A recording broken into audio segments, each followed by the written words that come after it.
because nowadays people are more into virtual learning. It has a lot of advantages, and we have seen different situations where we have been through a lot of confined situation and quarantine situation, and even different unrest situations. We can go by this virtual learning sessions and continue our learning, work, and everything. So it's a very popular mode nowadays for teaching methodology. And that's why it is very important that we learn the pros and cons of this virtual learning and how we can make it more interesting. Well, I would also like to say welcome to everybody, and I would say good afternoon because it's 5 o'clock in Geneva. And I would like to introduce myself as a passionate medical educationist. Well, let's start our discussion. We have this, you can see in the screen now, at this moment, we have the objective of the session. So the objective main issue of this topic, this session, is that we would like to learn together about how we can use different practical strategies to improve the student engagement in virtual setting, because students are our main stakeholder when we are teaching. As a teacher, I feel they are the most important, and I believe you all also feel that way too. And then we would also like to learn different strategies to create inclusive and accessible virtual learning experiences. And we would also like to address some practical strategies to address the engagement challenges that we face while we are teaching in virtual learning settings. At this moment, I would like to remind you that we have an opinion poll, and in this opinion poll, you can vote. The question is, what is the most common challenge you face while teaching online? There are options like student engagement, technical issues, managing time, lack of face-to-face interaction, and assessing students' understanding level and their progress level.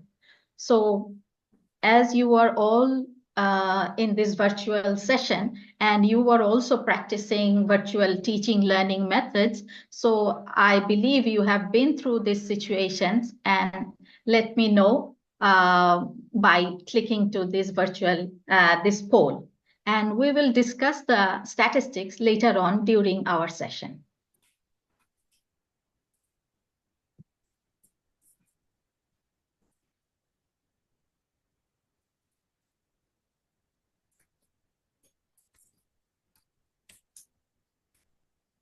I think we can go to the next slide. Sure, ma'am.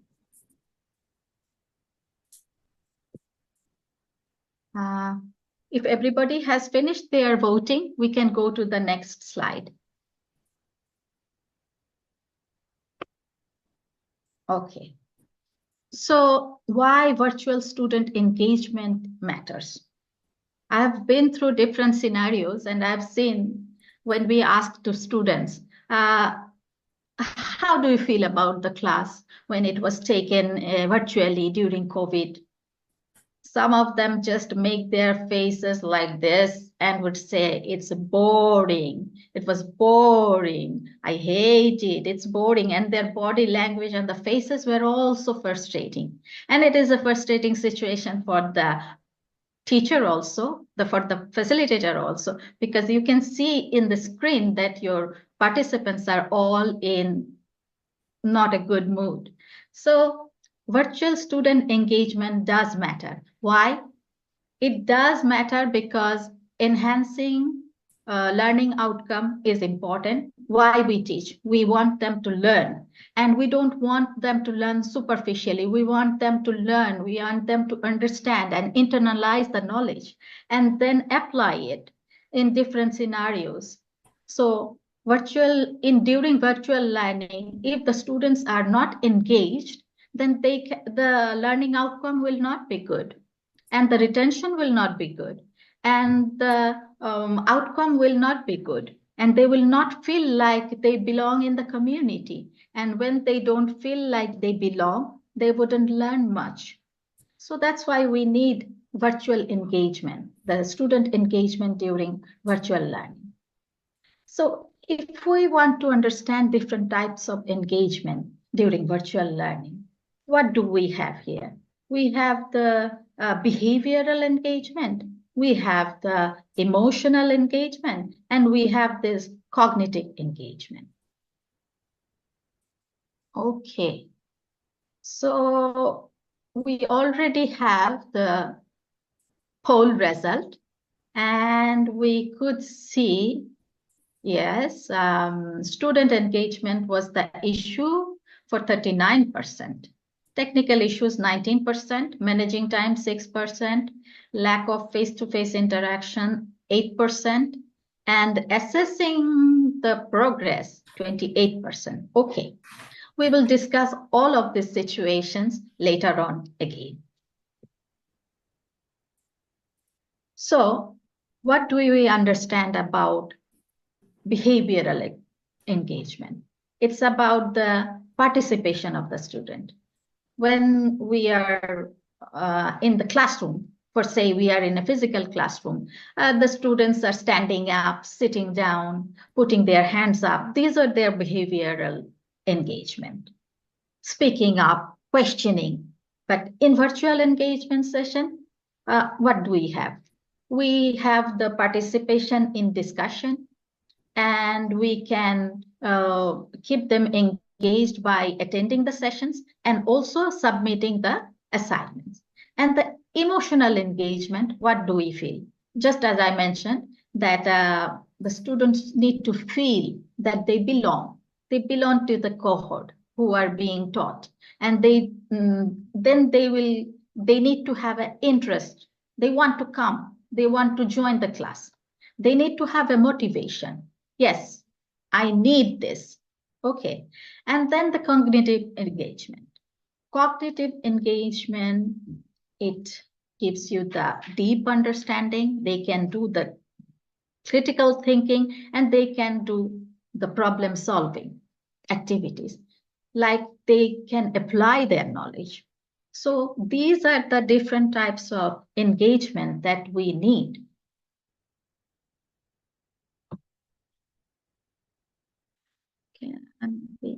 I think. Okay, next slide. So what are the challenges? These are our main question topic today. What are the challenges to our virtual engagement? Yes, first of all, distraction and screen fatigue. Well, this thing I want to elaborate a little bit. We have this distraction and screen fatigue. Why not? Because when students are participating in a virtual session, they are looking at it for a long time. It creates fatigue in their, it's called screen fatigue, and it happens. And if we think about the distraction, there are so many distractions. If you say when a student is going to the school or university, they are going through different steps, like they're preparing themselves, getting ready, going to the university, taking their seats in the classroom. It's all a formal setup. But when they are attending a virtual class, most of them, yes, a lot of them, most of them, they just wake up from the bed by hearing the alarm and just open the computer and start their class. And most of the time, they don't turn on their camera. Why? Because they are in the sleepy mood, and they just attend the class. So these are the different situations why they are distracted, and there are so many screen fatigue also. And there is the technical issue and lack of peer interaction, limited real-time feedback, and the students' motivation. What we can say that the environment where the student is learning The environment is important. If he sets up a place where he sits properly and not in the bed, in a table and a chair, that gives him more concentration on the class. That is important. And also, in different studies, I have shared the links with you in other slides. You will find out that the students have the perspective that the teachers, when they are teaching, they should be sitting in a proper position so it does not distract them. In one study, in a qualitative study, the student mentioned that when they were attending the class, the teacher was taking class from his home, from his kitchen, and there were a lot of chores being done. At the back of the teacher, someone is moving, child was playing, and they could see that, and it was distracting them. You will find this type of research findings in some of the articles that I have shared. So next, how can we overcome the technical barriers? We can provide guides and tutorials for using the tech tool, and especially different institutions use their own learning platform, the LMS, what we call Learning Management System. And through those, the students, they can orient the students first how to operate this LMS. And also the institutions can have different IT officers, IT instructors or staffs who can help the students one-to-one to access these virtual learning classes and what to do when encounter any kind of technical difficulties. So these are important. And I have worked with one organization, and they were we were working with the children's school dropout children in Zimbabwe, and they were in a very poor setting, and rural setting and poor setting. So we ensured that the content developers create their contents in a very mobile friendly way, so that most of the students, when they don't have a laptop or a computer, they can access the learning from their mobile, and it is accessible, it is understandable, and they can learn from it easily. And also, we also recommended low bandwidth resources, so that there might be problems to upload the videos or high resolution pictures. And also there are some apps like our Google Workplace, where we can access the documents offline also. You can use those apps to help yourself. Well, the thing that our students feel isolated, they cannot interact with their peers. For that, we can foster communication and collaboration. And there are options too in virtual learning setting.